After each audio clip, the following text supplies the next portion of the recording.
Good afternoon, everyone, and thank you for joining this webinar today. My name is Monica, and I'm a partner. Sorry, allow me 1 second. Well, let me begin again. My name is Monica, and I'm a partner in the corporate M&A practice at Khaitan. I'm also part of the education-focused sector group. I'd like to begin by wishing everyone good health in these times. In today's webinar, we will examine the future of education sector through the lens of COVID-19. As we've all seen, the most trending story in education in the last few months has been the surge in enrollments in online education and massive activity in the edtech segment. In fact, some people have gone on to say that there has never been a better time to be an edtech player. In other news, we've seen how regulated players have focused on continuity measures and problem solving through COVID and are now gradually thinking about strategic changes to de-risk their business. Despite a lot of the troubles faced by many operators, I think we can all agree that on the bright side, COVID-19 presents a very valuable opportunity for some long overdue change in the education sector. That is the central theme for our webinar today, and within that theme, we will be focusing on questions such as what lies beyond COVID-19, what does the EdTech success story mean for the sector at large, and questions around interplay and possible conversions of the EdTech segment with the other segments. In finding answers to these questions, we are joined by 5 panelists. First up, we have Puneet, who is promoter and CEO at Narayana Group of Institutions. Narayana Group is one of the largest education conglomerates with 450 plus schools across the country. Interestingly, we're also in transition mode from a traditional model to tech-enabled learning, and Puneet is at the forefront of this change. Secondly, we have Akash, who is founder and CEO at Akash Education.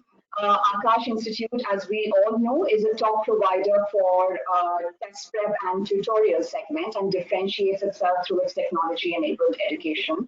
Our third panelist is Nirav, who is a partner at Khaitan. Nirav has been very closely involved with the education sector through Khaitan's numerous investments in Topper, Clay, Imparters, K-12 Techno, to name a few. Our fourth panelist is Neil, President Asia Pacific at Sintana Education. Since leading Laureate last year, Neil has been busy setting up Sintana and select acquisitions and investments across the region. Neil has, through his multiple roles, been extensively involved with the global and Indian higher education market for several years. Our last panelist is my fellow partner, Akshay, who is a partner in the M&A and private equity practice at the firm and focuses on education sector. I think a logical place for us to begin is to do a snapshot of certain key COVID-triggered developments to contextualize and set the stage for our webinar. I'm going to request Akshay to do a short presentation for us. Over to you, Akshay. Thank you, Monica. Before I start, ladies and gentlemen, I was told last night that I have to be loud because of the setup that we have, so, or rather I have, so pardon me if it looks like I'm yelling into the screen. Jumping straight into it, as we all know, the education sector, the Indian education sector, comprise various segments, which can broadly be classified into what you would call regulated segments. This is in reference to your traditional brick and mortar educational institutes like schools, colleges, and universities. And then the other segment, which can, let's say, call it unregulated segments. And these generally refer to edtech companies, tutorials, coaching institutes, players who are focused on providing skill, vocational development, and then those that focus on educational services, content, materials, etc.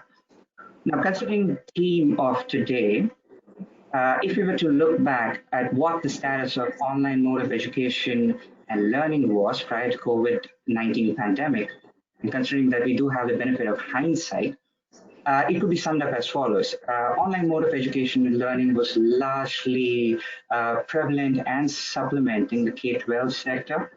The delivery of formal education via online was largely limited to higher educational institutes. There could be various factors for this. One, of course, is the traditional mindset. Classroom mode of education is probably insisted. It's what we've known for the longest time.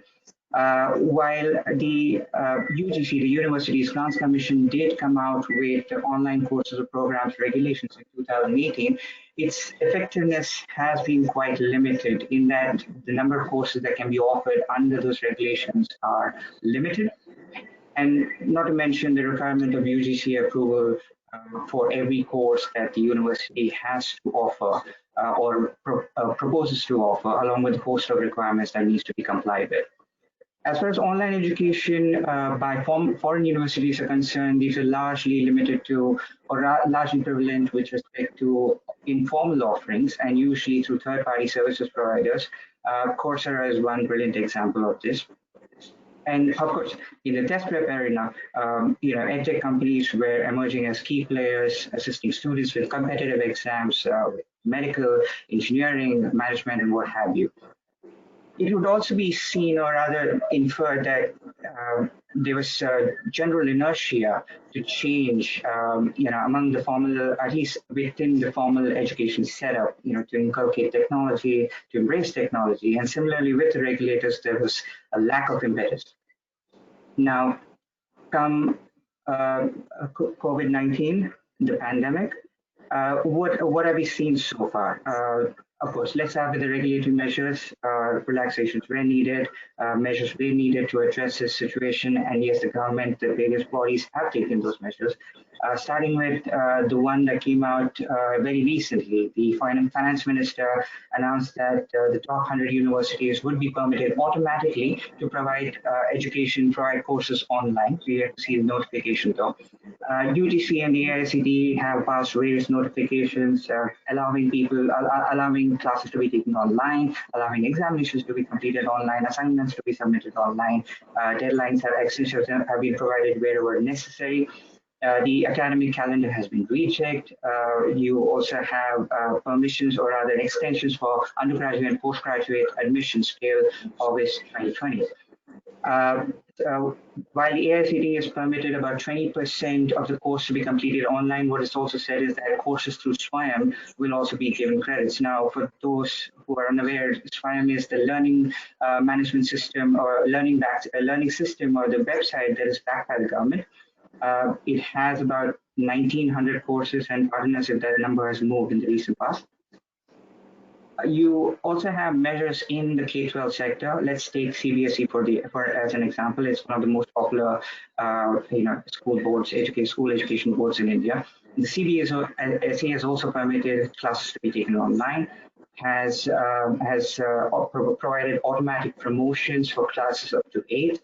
Classes 9 and 10 will be based on school-based assessments. Board exams have been deferred. Schools are now being asked to develop online formative and self-development tools. A detailed guideline for usage of technology is also expected. And separately, a point worth mentioning is that some of the states have deferred collection of fees. And so there have been some measures, at least from the government and the appropriate regulatory bodies. What are the other headlines that that were noticeable during this lockdown? Of course, EdTech and online education have become the buzzwords. EdTech companies have come to the rescue of many education players, from providing virtual classroom, web-based learning to allowing institutes to interact with students remotely. There's been a serious uptick in the subscriptions or courses being offered by various companies, online courses being offered by various companies. According to an Indian Express article, the increase has been anywhere between 50% to 1,500%. Companies like Vedantu, Marticus, Byju's, Topper, Upgrad, and Udemy have seen an increase in the subscriptions or online courses during the lockdown.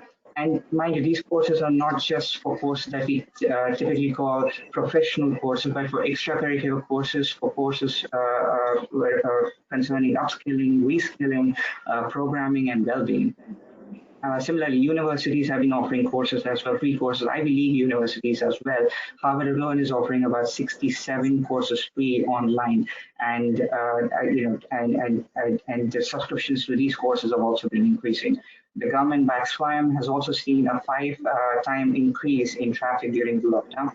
Now, despite the gloomy picture that's being presented by this pandemic, there's a positive outlook, at least as far as edtech and the education sector is concerned.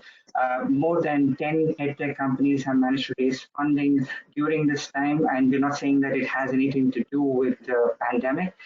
As we all know, investment activity was quite prevalent in the edtech sector even before the pandemic. At the most, investment plans may have been accelerated. So all of this takes us to what next? As Monica mentioned, the questions that we need to address: what lies ahead? What are the opportunities for growth? What legal and policy changes can be expected? What can be learned? And for this, we have a wonderful panel, and we'll head into the panel discussions. Over to you, Monica.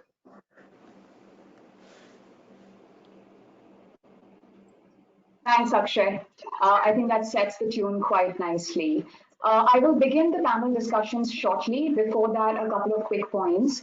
I'd like to remind the audience that you're invited to ask questions. Please type your questions in the question box on the webinar portal, and I will put these up to the panelists at the end of the discussion. We'll also be doing a couple of quick polls during the webinar. I'd encourage everyone to contribute to the conversation by using the polling features that will appear on your screen at the appropriate time. With that, let me get started with the panel discussion. I'd like to begin with Akash. Akash, what is your take on record enrollments for online education through COVID? And how do you think this will impact or change the education sector landscape? I think what COVID has done is given a wonderful, I would say, a golden opportunity for online players to reach out to the audience who were actually not very focused or taking the online education delivery more seriously. And I think with everything moving from offline to online, what it has done is given a very good first-hand experience to all the consumers on the education side that a quality, in-depth education can be delivered on online platform.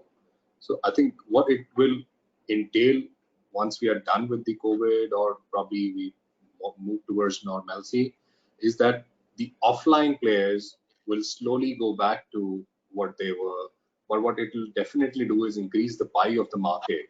People who were never ever thinking that they need to get educated online will now start getting online education because now they've taken the taste of it.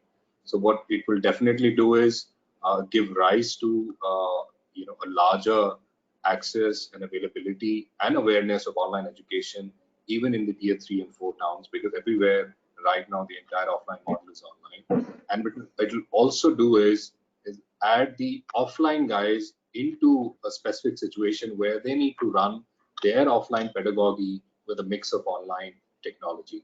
I think these two big changes will definitely emerge out of the post-COVID situation. Okay, thanks, Akash. I think just there's some really good points there in terms of offline operators needing to change now to adapt to the new reality. Just building on that, I'm going to turn to the K-12 segment. The next question is for Puneet. Puneet, what is your view on what this EdTech success story means for the K-12 segment? Tell us in broad strokes how you think the traditional K-12 players will need to change after COVID, and whether you think a number of them would start looking to enter EdTech through M&A or strategic alliances, etc. Yeah, I want to start off with something that Akshay said, which is general inertia to change for traditional players. I think that's absolutely right, and I'm here to tell you that general inertia has now gone away. Now we have started to accept things that are going to happen 10 years or 5 years down are going to start happening now 2 years, 1 year, 3 years. These are kind of horizons that we are giving internally, and we've had to pivot very, very quickly into running our classes online, running our assessments online, and try to run a school itself online. But what we need to be really careful about is what exactly is going to continue post-COVID and what will not continue post-COVID. I think that is where people are still in the gray. You're right. There is definitely going to be more adoption of technology, no doubt about it. But to what extent will technology come into the full-fledged classroom? I mean, I have a view, many people have, but everybody can only give their views, but we don't know, right? We don't know how people are going to react. And I mean, if I want to be a little negative, I don't want to sound negative on this conference, but a little negative is parents don't think that live classes and this is a way, at least K-12. Maybe test prep could be viewed a little differently, but K-12 school, there is no replacement for school. There is no replacement for sitting in a physical classroom and looking at a teacher, meeting your friends. The learning there is very, very different. So yes, there will be adoption of technology, and yes, big players like us will have to look at acquisitions, alliances, and all the things that you said. We'll have to pivot. We have actually, for us personally, we have an internal team who's running some of our technology, but the roadmap of that internal team was way far ahead in the future, and we had to like bring that up significantly. And we don't have the internal team today, if I have to be honest, to probably keep pace with what's happening in the market. So we have to look at strategic alliances. We are forced to look at strategic alliances, whether in terms of acquisitions, mergers, or even just a tie up as even vendor partnership. So all these options are open, and digital is here to stay, but in what form is what we need. Sure. I think you mentioned about the bigger players, Puneet. What about the smaller players? Do you think because financial security is key right now, especially with all of the issues around fee collection? So would you say that the smaller players are better off focusing on what they've been doing because schools are ultimately irreplaceable? Or do you think they should be trying for at least certain changes in terms of delivery of education? Because that's what the market is trying to expect. Sorry. No, certainly every single school in this country, even government schools, have to adopt technology. There's no going back. But the negative to that is whether it's affordable for all those schools, whether internet is a very it's the lifeblood of this technology.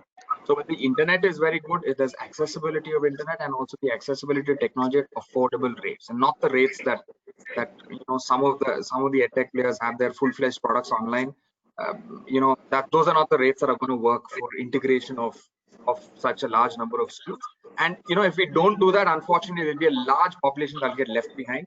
People who go to elite schools and are able to afford a coaching center will survive, and they'll be the one who will get educated. And there'll be a large population that'll get left behind.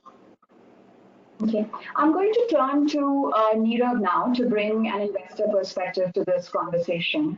Nirav, do you agree with what Akash and Puneet have said? And also tell us a bit about how the current environment will impact or change your investment strategy after COVID. Sure. Monica, first of all, thank you very much for having me on this panel. Very interesting participants and very interesting topic. No, it's absolutely true that we are seeing a very significant uptake in edtech solutions. Prior to joining Kaizen West, I was with Tata ClassEdge, and we had to convince schools to adopt technology. And it was quite a task. We'd always run into issues that schools would post to us about why something is not 100% complete, right? And from there, COVID brought us to the situation where schools are actually taking a solution saying, yeah, we realize it's only 80% complete, but you know what, we'll use some workarounds and make it work. Now, that's a significant mindset change. And even if some of it continues, I think we may see edtech day in the sun finally having arrived. But having said that, I don't want to discount what Puneet said.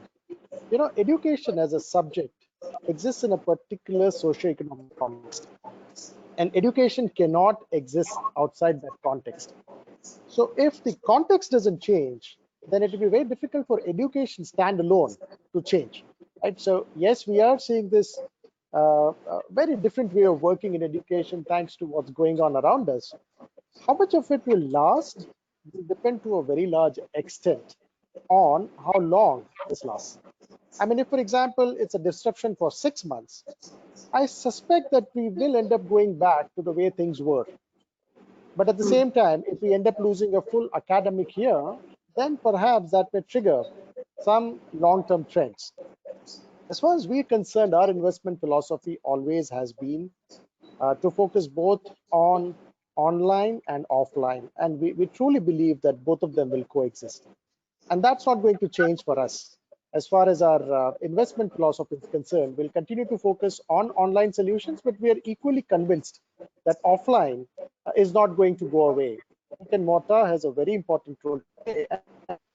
Puneet mentioned, in the context of, let's say, K to 12, I saw a report from one of the IIMs recently which said that schools actually can afford to run in shifts, and then they can have students come to school for a few days, not come to school for other days. Well, from the perspective of schools, that's possible. From the perspective of students, that's possible.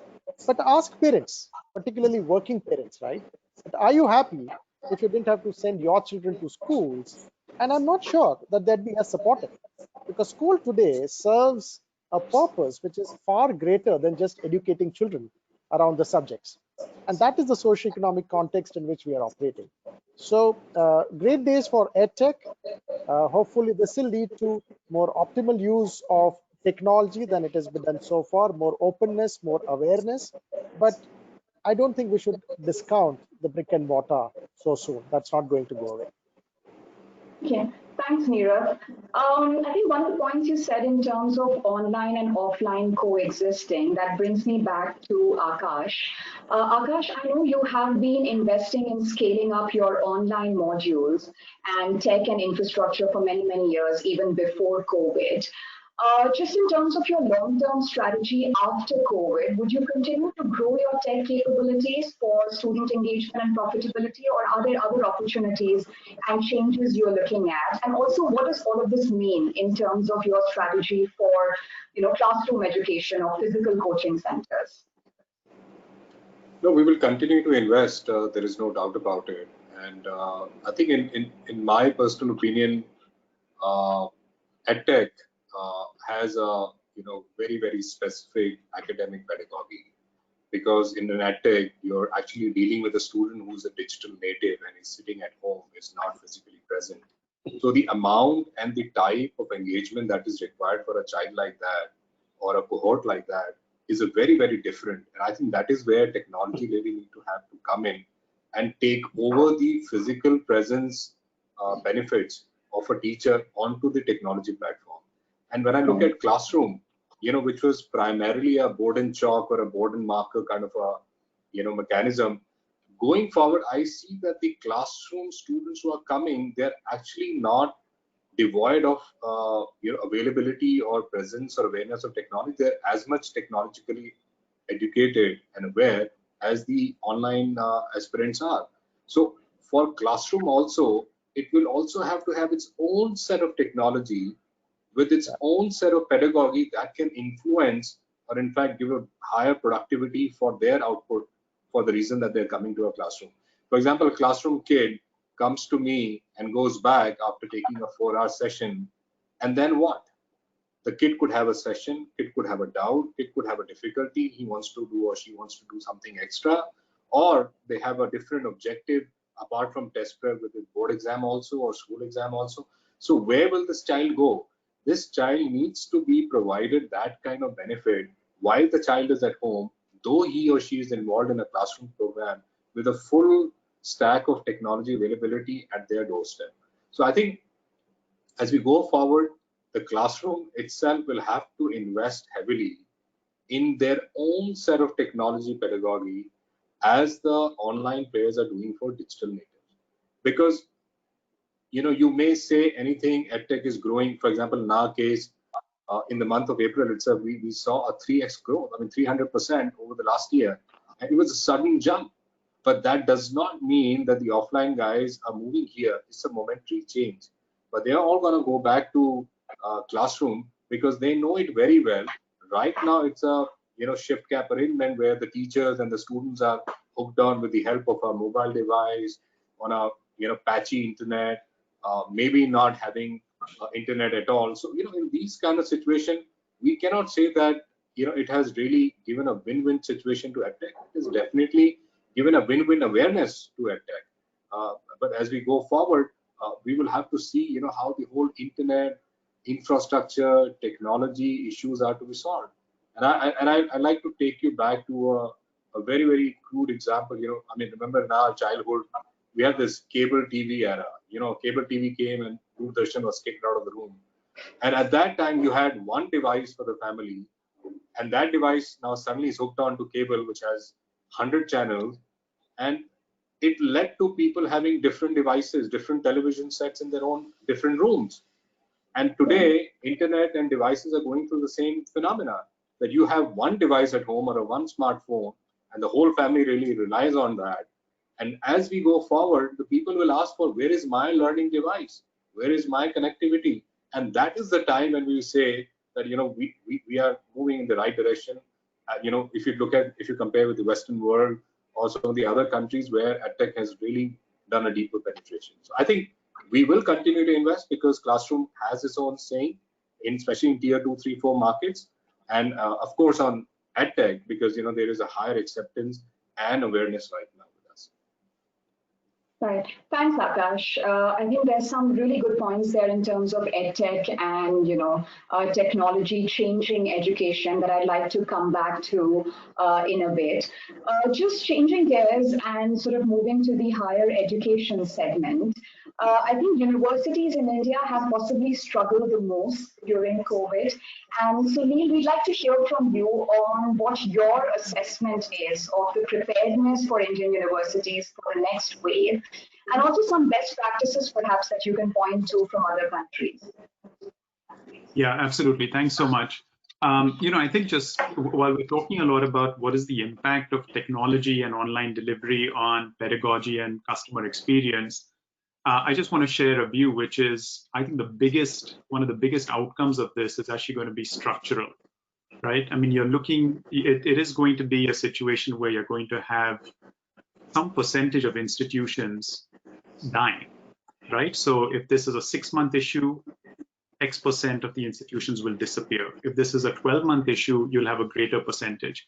And that's just not an India situation. This is a global situation. Universities and colleges in the US are already beginning to shut down, right? So I think there is going to be a fundamental strategic shift towards better, well-capitalized, and more progressive players, right? And so and I think a lot of the people that we have on this panel very much fall into that category. And there will be elements of this chain where it's going to be a winner-take-all situation. So I think that's one point. Coming to the preparedness of universities or Indian universities, first and foremost, I think we've spent decades talking about how education as a sector is resistant to change and innovation. And I think the last 2 months have actually proven that thesis wrong. You look at the way, schools and colleges and universities in India have reacted to this. I can't tell you the number of even small colleges and schools that have somehow gone online, Jugaad or whatever it may be, right? Using Zoom, Google, they've figured it out. In 2 months, they've changed the model completely. So I think there is a high degree of innovation and responsiveness on the one hand, but at a much more strategic and fundamental level, no, I don't think we're prepared. We're not prepared to deal with this because this is a strategic shift. If you look at the higher education space, India's got 4 million students in what they call open distance learning, right? And so there's a huge segment of working adults who were technically in this distant mode already. Now just because the minister has said that the top 100 students can go fully online, those ODL players, they don't have the technology readiness, first of all, to make that transition to a high quality online experience, number one. And number two, there's a big difference between a top 100 university being willing to attach its degree to an online product and make that equivalent to its campus-based product versus what was very convenient in the past, which is the big ODL players always operated under a separate brand. And now the ministers essentially come out and said, no, we want the best universities to go online, right, and give those high quality degrees online. So that's going to be a big challenge for institutions to reconcile to an online degree being equivalent to a face-to-face or campus degree. And I think that's something that a lot of the good institutions are going to grapple with. Okay. That's quite helpful, Neil. I think, Akshay, do you want to come in here and talk a little bit about the online regulations 2018? I know you touched upon it in your presentation, and how even before COVID, the government was thinking about change and what sort of other policy changes we have lined up. Sure. That was very interesting what Neil said. the online equivalent, the online degree being equivalent to an offline degree. I think that's where the inertia may have been as far as changes in delivering education online may have been considered, at least for higher education institutes. It also may be, I mean, to my mind, it also may have something to do with, like I said, the traditional mindset. I mean, for the longest time, this is what we've known, and this is what we've grown up knowing. I mean, many of us have heard stories of a guru or a teacher sitting with students in front. It's always been teachings being imparted physically, and so that it has taken a while for the change to come about. But that said, technology has advanced tremendously in the recent past, and it's about time we start embracing it. And I guess the issue of whether the online degree should be equal to an offline degree, which gives you a full campus university experience. But the history of distance education, as far as Indian education sector is concerned, it's almost as if it's an ignored child, where there's hardly any value associated with the degrees that are usually procured through that distance education. So I think it's a combination of all of this, which has led to probably some sort of slow movement in change. But the online regulations, signaled at least some sort of change, or brought in the possibility of awarding online courses, certificates, degrees, although to a limited nature. Now, with the finance minister's announcement, the top 100 universities being permitted to now automatically provide, maybe that's also going to change, and maybe with top 100 universities permitted to provide online courses in a way that would signal that we are going to be treating online and offline degrees equally. But in terms of real policy change, I think at some point in time the government has to consider, sort of a single window clearance rather than having two different regulations for offline and online. The basic justification for that is that if a university is good enough to issue an offline degree, ideally it should be good enough to issue an online degree, and you don't necessarily need to have separate regulations for that. The UGC should prescribe certain infrastructural technological requirements that the university should comply with to begin with, so that you have a single window clearance rather than going under two different regulations or multiple regulations for that matter. And I think the Australian model is more or less similar to that, if I'm not wrong. Yeah.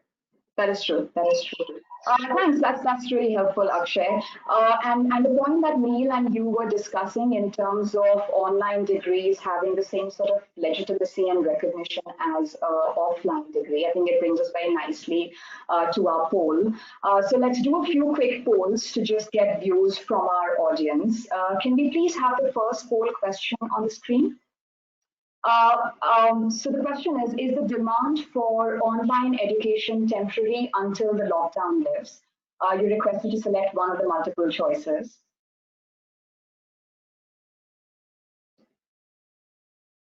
Can we have the next question, please?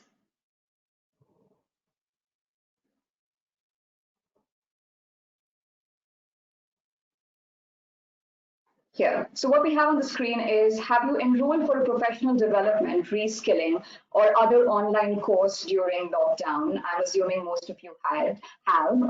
Please select one of these options.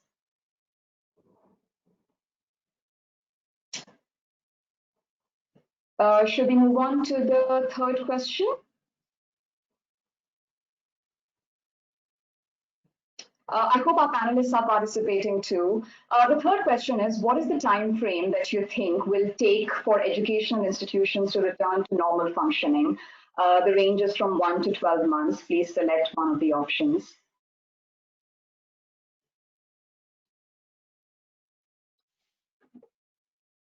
Okay, I think we are ready to move to question 4.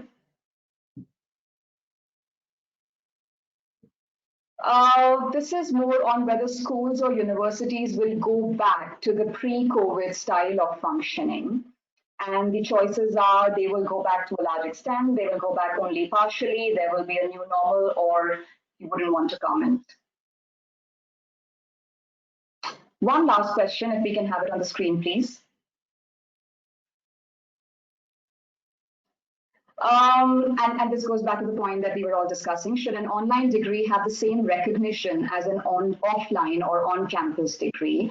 The choices are yes, or yes with a qualification where it's only granted by quality universities, or no. Thank you. I think it will take us about 30 seconds to have the answers to this poll on the screen. And then it'll be good to hear our panelists' thoughts on the poll surveys. I can make a wild, not a wild, an educated guess that it'll be equally distributed everywhere, and because people don't have clarity, that's. Okay, I think 65 people per 65%. 65% people are voting that the enrollments are likely to decline. It's not really surprising. Can we have the second one, please?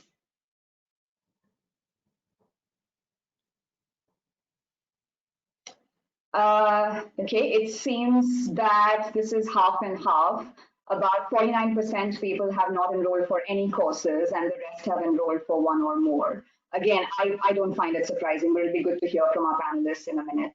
Let's have a third answer, please. Time frame for returning to normal functioning, it seems most people believe it will be 6 months, and about an equal number of people believe it will be 3 months. A little concerned about who these people saying 12 months. I agree with you. Going back to the normal model or the pre-COVID model of functioning, once again, this is nicely distributed between going back largely, going back only partially, or there being a new normal. So it seems our audience has very, very diverse views. Let's have the last poll survey, please. Should an online degree have the same recognition? And this, I think we have a clear answer, which is when it should be, but when it's granted by quality universities, which actually is very similar to maybe what the government is saying. The government's, of course, focusing on rankings. Great, thank you so much. Let's go back to the panelists and hear some reactions to our poll surveys. Puneet, should we start with you? I mean, the ones which are relevant to me, obviously, are the ones when schools are going to reopen, whether we'll go back to, how it was earlier. And partly answered earlier was, yes, we will go back, no doubt about it. But what form and function is for everybody still, and for us also, to still think about. And on the timeline, I think certainly 12 months, I'll tell you the implication of a 12-month closure of physical institutions is a significant impact on the academic development of the student. I mean, a lot of parents, I don't know where the geographical distribution of the audience is I don't know if you all are mostly in Mumbai and you feel that nothing should open for 12 months. That's probably not the country's reality fully. And, and homeschooling for 12 months, let's take a 6th standard student sitting at home for 1 year, 7th standard student sitting at home, even a 5-year-old, a child sitting at home for 1 year is a significant academic loss. So that's not good. If we're going to keep our children at home, we have to keep them engaged in some form physically, and it's only online way of running for 1 year will not be in the right space. So hopefully that situation improves and we'll all be able to get back. So I think these are 2 quick reactions I had, questions I saw. Thanks, Puneet. Neil and Akshay, do you want to respond to the whole quality criteria on online having the same legitimacy as offline degrees? Yeah, I mean, my view is I think it makes a lot of sense because that's what the best universities in the world are doing. So I don't think this is a question of whether the regulator wants it or not. I think this is a question of how do the universities themselves come to terms with it. And just, if you pick the top 10 private universities in India, right, a Manipal and Amrita, VIT, etc., today their claim to fame is, 20 students apply and only 1 student gets in, highest standards of quality, etc., etc. You ask those same players or those same 10, 15, 20 players online, and they want to think big numbers now, right? They want to think online, that's 50,000 students, 100,000 students, etc. How do you reconcile that reality? Is it going to be 20 applicants for every seat online? Or is it going to be whoever can pay and enroll is in? which is how ODL worked and distance education worked. So I think that's going to be the big question, which is how are institutions, the top institutions, elite institutions, going to reconcile to this reality that if they want scale in online, they're going to have to compromise those acceptance rates and vice versa. So it's going to be, I think it's a great strategic question, and different institutions will respond differently. Yeah, I sort of agree with Neil. I think what may end up happening is that, as a compromise, maybe these popular universities will start offering courses, of course, but the lesser popular courses and not the courses that they're actually sought after for. And that's a possibility as well. Thanks. Everybody has everybody has a profit and loss account to report every day. Right? That's right. Okay, I'm going to come to a few other areas where there seem to be some gaps, areas such as teacher training or professional development courses. So what is this panel's view in terms of opportunities in these kind of areas? Let's start with Akash, and then we can hear from Neil and Puneet. I think there is a far more need for teacher training now than it was earlier, given the the new audience is looking for tech-enabled teaching. And I always say that technology will not replace a teacher, but a tech-enabled teacher will always replace a traditional teacher. So given that kind of the mood that we have and the kind of acceptance that we have, so this is where the teachers training comes in on a very important stage. Because if you look at 2025 numbers, how the country population, the young population is growing, so we'll be close to about 30 crore people young wearing there in the education institute, and look at the number of teachers who are going to be there to train them. So in no way we can reach out to this 300 million population if we don't develop far better teacher training and train the trainer kind of programs and invest heavily on them. And I think if we don't do that, we are actually heading towards a in my personal opinion, an absolute civil war, where there are more people on the road, not educated, highly exposed because of internet, and absolutely poor decision making because that formal education hasn't gone in. So it all boils down to the quality and the number of teachers that we're going to have in future. So I think there has to be a very concerted effort in creating a large and very successful teacher training programs. Thanks, Akash. Should we turn to you, Neil? Sure. I mean, I think teachers and nurses, everybody wants more of them and wants to train them more, wants better, demand supply. But guess what? Nobody ever wants to spend on their training, right? And so the big question to me is, who's going to pay for it? And is there finally going to be a reset of the value of a profession like teaching and essentially an investment in professional development? And there are some really interesting initiatives, even in India today, around teacher accreditation, teacher training. There's this organization called Center, which is trying to do things in that space. The challenge is price points, right? Are you going to be able to do it, offer a quality product at a price point that is going to make sense for whoever the provider is? So that's a big question. And I think it's the same for nursing. Everybody talks about it, but no hospital group is willing to actually make the investment in continuing training for that profession. So it's unfortunate. So somebody's going to figure it out, but I see the willingness to pay and the ability to pay as a big challenge. And just to support what Niels just said, I think we would have not been able to expand or grow on the kind of scale that we have achieved without having a dedicated, focused training department for teachers. Because we were talking in the beginning that when you scale, quality suffers, and how do you ensure that the quality doesn't suffer? And the only way you can do is just train and over communicate. And for that, we have been investing heavily since last 10 years, having a dedicated team, going to the top colleges, spending 5 months to 4 months with the candidate on the ground before they even enter a classroom.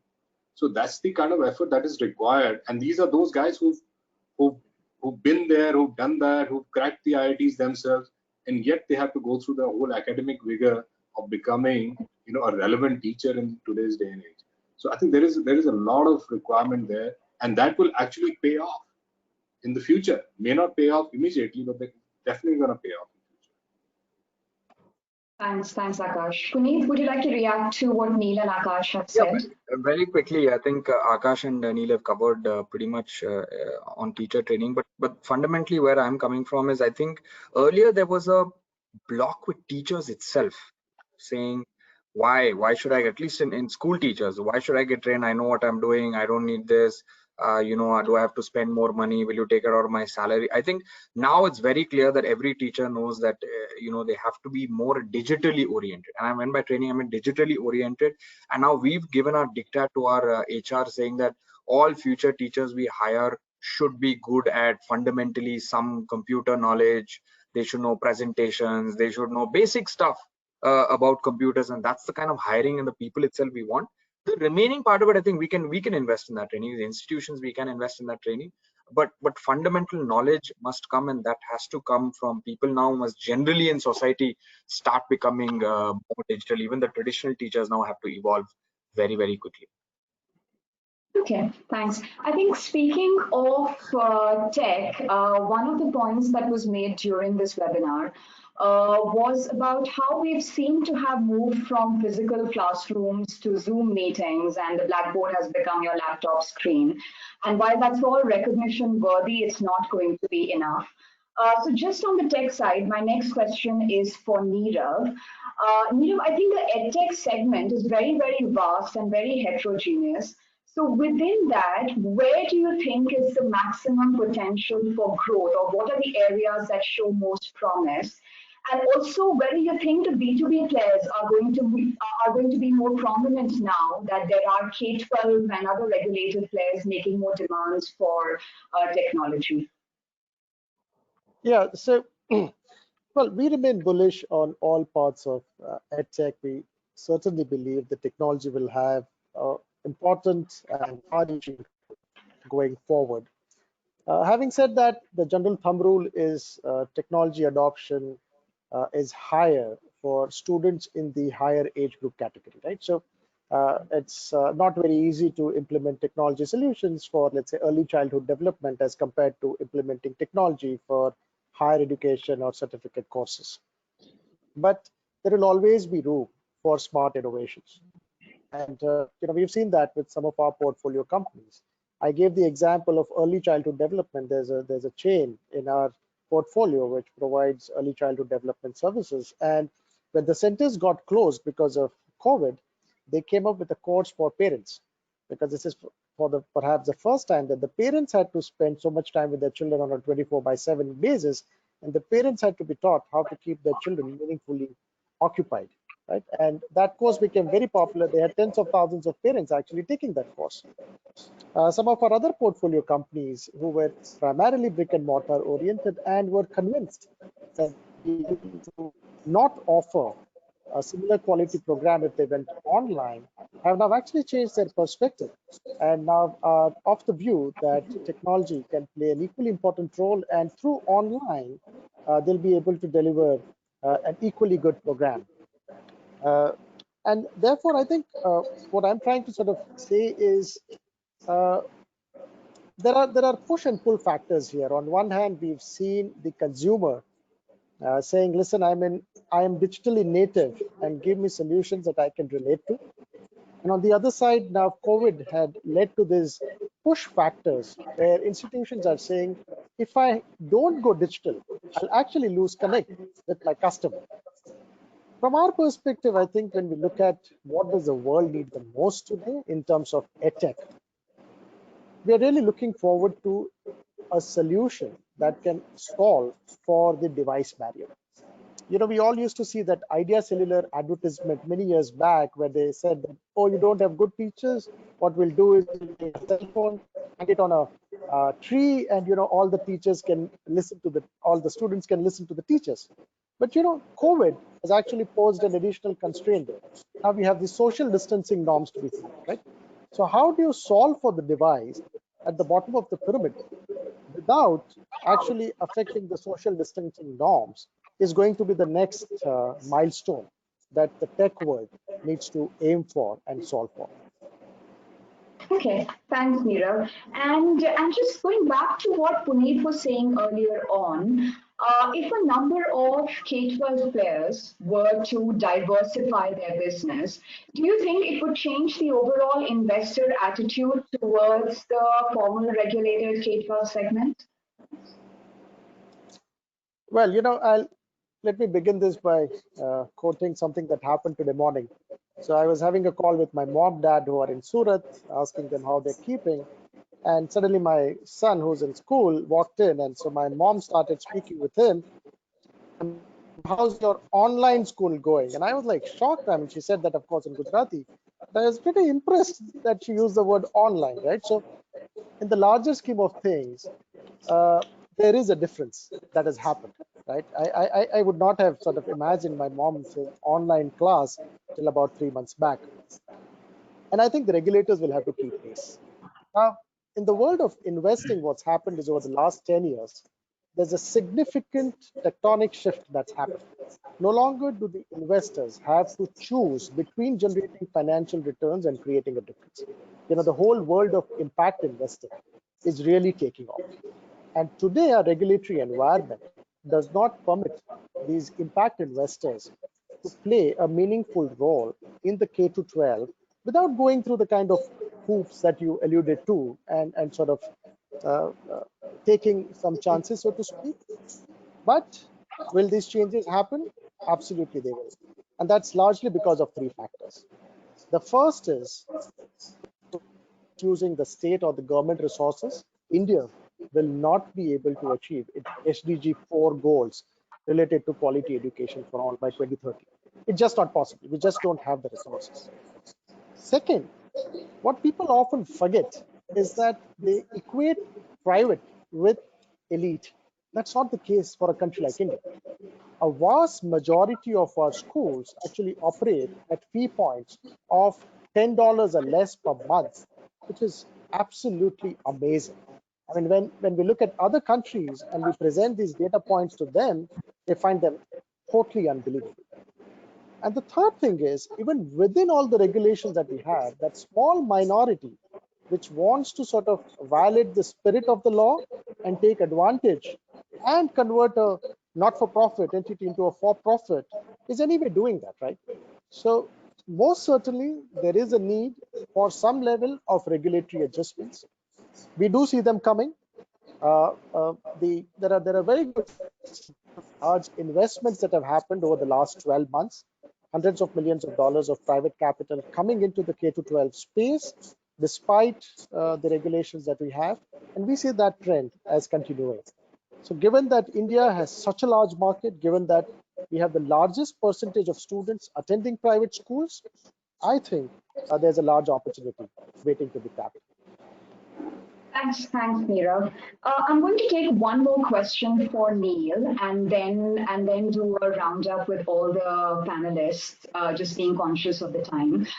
Neil, the legal regime in India currently allows foreign universities to enter in a very restricted manner. They're of course not permitted to have campuses, and the rest of the regulation is very restrictive in terms of collaboration. So they do have presence through pathways and other things, but with travel restrictions now, how do you think they will recalibrate their strategy and what it means for Indian universities? I know it's a long question, but it would really help if you can give your nutshell assessment of this. Yeah, India has been and will always be a very important market for education globally. Okay, and I think nobody will dispute that.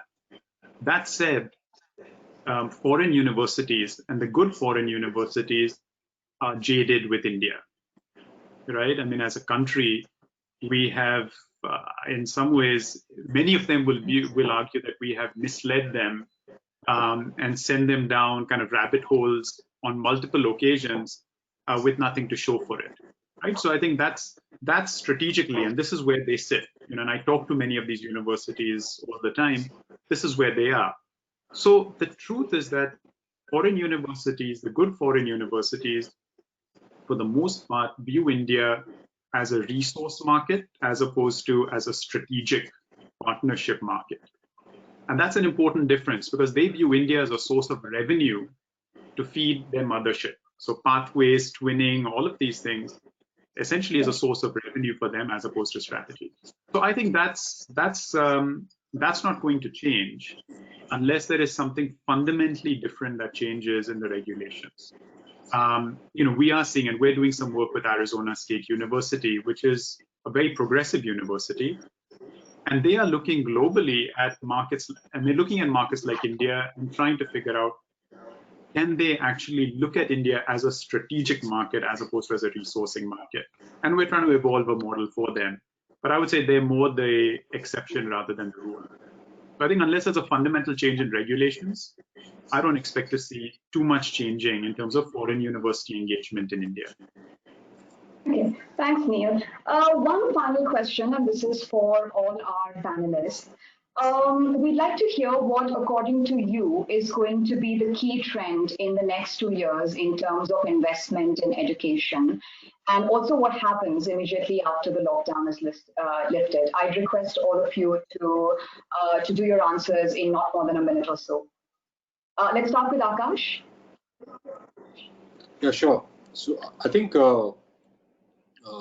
classrooms will have to go through a very good level of upgrade because students in tomorrow's months would have a ready option in the form of online education sitting with them.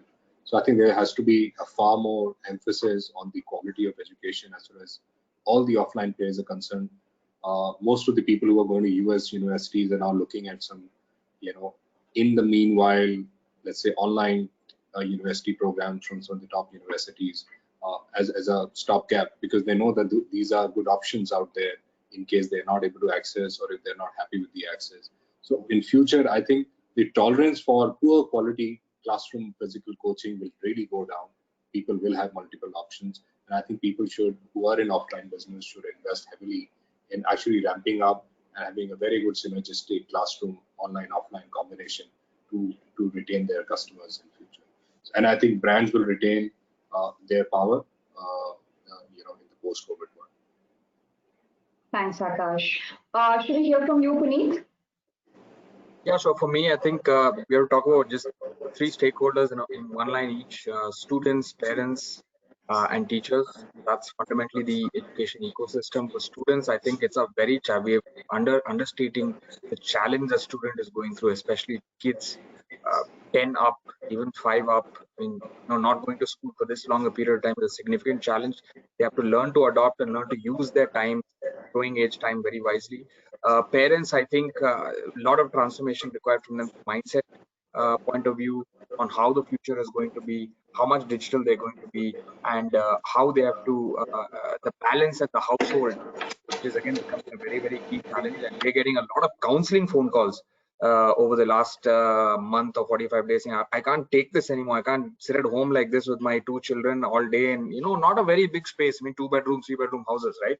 So it's a challenge, and obviously for teachers, I think they have to get more digital. There's no 2 ways about it. Even if things go back to normal post COVID, there will still be digital some form of digital that will continue, and we have to be prepared for that from teachers' point. Neerav, we'll turn to you. Sure. From our perspective, we think that there has never been a better time to be an investor in India's education or even global education. There has never been a lot of opportunity to do a double bottom line, create fantastic impact along with sustainable returns.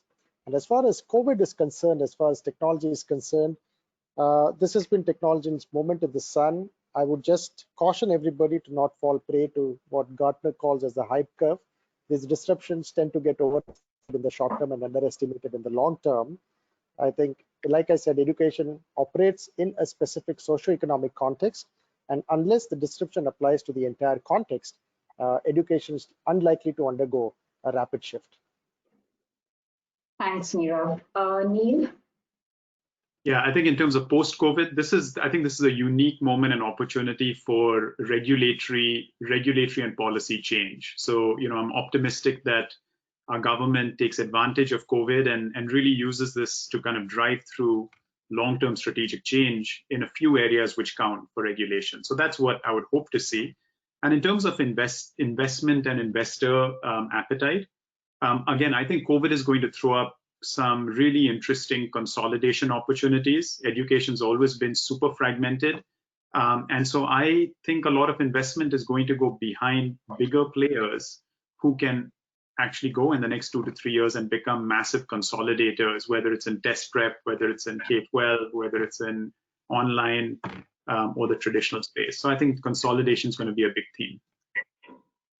Thanks, Neil. Akshay, do you want to add to that? Yeah, I mean, honestly, the other panels know better. Given that we work for them, I hope they're I mean, I'm not going to be disagreeing with them. And, but yeah, if I were to sum up, yes, I mean, many of these points were already covered, like Akash, Puneet, and all mentioned. It's not like this is going to be permanent. Things are going to go back, but I think a door would have been opened for incorporation of technology, embracing technology, and like it's a door opening to the next phase, I would say, and hopefully a future that we all want to see. Yeah, as far as investments are concerned, I do believe that investments will pick up, at least will continue at the speed that's been happening in the edtech space. K-12, I'm not sure whether the regulations are going to change anytime soon. The not-for-profit principle has been there in the brick-and-mortar sector for the longest time, and to shift that, I mean, there are a lot of, I would think there are a lot of factors over there, but I think people will get comfortable finding workarounds to do that, especially in this courses. Thanks, Akshay. I think there's a lot of positivity in all of the roundup that we are hearing. I know we are at the 3:30 mark, but can we quickly take up 2 questions that have come in from the audience? Is that okay? Sure. Yeah, sure. So I'm paraphrasing here, but one of the questions is in terms of whether we should expect more extensive fee regulation across K-12 and higher education in the times to come. Maybe Neil and Puneet can take that up. Yeah. I think rather than address the question of fee regulation, because I think different states are going to react differently to this. I think affordability is going to be an issue and is going to be a political issue as well. So whether there is fee regulation or not, I think there is going to be some serious thought coming even from providers around how to calibrate pricing. And people are already doing it. There are new pricing schemes and discounts and all of these things being offered. But I think affordability is going to be an issue for the next 12 to 24 months. Thanks, Neil. Puneet? Yeah, I think apart from the affordability, the obvious issue, the second one is temporarily, yes, we get a lot of notices now saying don't increase your fees for this year, take money in installments, don't push people for paying fees during the lockdown period. All that, yes, but definitely not in the long run. You can't hold back a regular inflationary price increase, at least in the long run. This year's revenues and balance sheets may get a little skewed because of the sudden nature of the situation, but I think certainly from next year onwards it will be better. Okay, thanks, Puneet. The second question from the audience is for you, Akash. They'd like to know if, so during COVID, classroom teaching has anyway gone down and is expected to go down even after. What would your response be to more regulation in terms of the physical classroom teaching in the test prep and tutorial segment? This has been rather fragmented in the past, and I think the audience wants to hear your views on how you would react to more regulation in this sphere. No, we've always been quite open and welcoming of regulations, and I think there is a need for coaching industry as such also to connect with the government and share their recommendation so that the regulations are progressive. And I've always believed good quality, well thought through regulations with the help of the industry are always in the benefit of the customer, of the end consumer. And we are absolutely open to the idea of regulation that will actually you know, wean out some mom and pop and, fly by night operators, which actually create a lot of problems, especially in the test prep industry. So we are fully in favor of good quality regulation to actually take the industry towards a better, I would say, better stage where there are quality players, there's quality work that is happening, people are compliant, and the government is also getting benefit of it. Great. Thanks, Akash. That's all we have time for today. Unfortunately, there are some questions for the from the audience that we couldn't cover, but I guess that's just the nature of these webinars. We only have an hour or so. I'd like to wrap up by saying a huge thank you to everyone for tuning in to today's webinar, and an even bigger thank you to our panelists for their insights. We welcome your feedback to today's session, and please let us know how we did by filling in certain short surveys, which will show up on your browser immediately after this webinar closes. With that, a final thank you. I wish everyone well. Please stay safe and stay home. Thank you. Thank you. Thanks so Thank you, much. Monica. Thank you. Thanks, everyone. Bye. Bye.